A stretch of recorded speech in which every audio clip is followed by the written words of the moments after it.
Hello traders and welcome to our WMoption's New York session market review, a day after the equities surge was broken by twin blasts that killed more than 30 people in Brussels.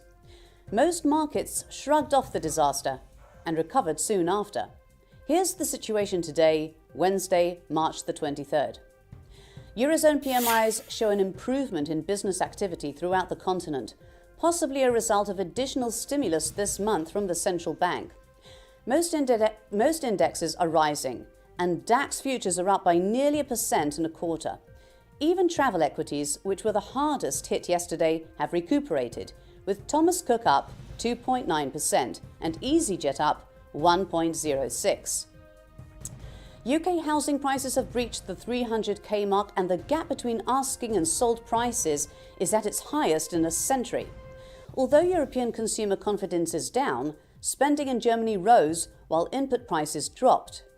Business confidence and manufacturing are up, but the German government's panel of economic advisors have revised growth projections downward for the year. In Asia, shares retreated on yesterday's attacks, but sentiment has risen on Chinese reports of fixed asset investment increases.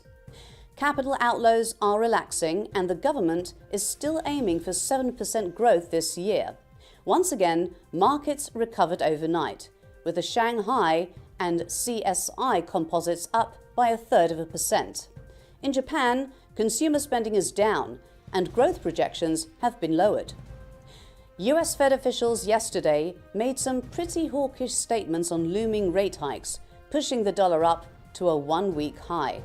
Wall Street closed lower last night, but futures are showing an upward bias.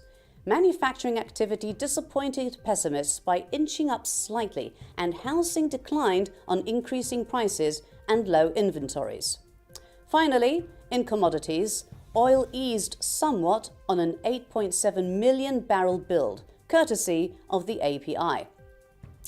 Both Brent and WTI continue to consolidate around the $41 mark, with the spread down to 45 cents.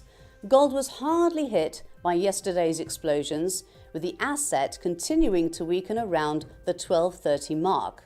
Dovish comments from the US Fed on US economic conditions strengthened the dollar, contributing to the fall of the yellow metal.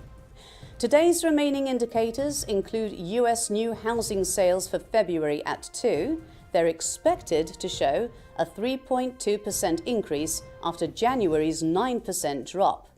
The EIA crude oil report will be in at 2:30 and New Zealand's trade balance at 9:45. We'll be back tomorrow with our London market review. Until then, have a happy trading day.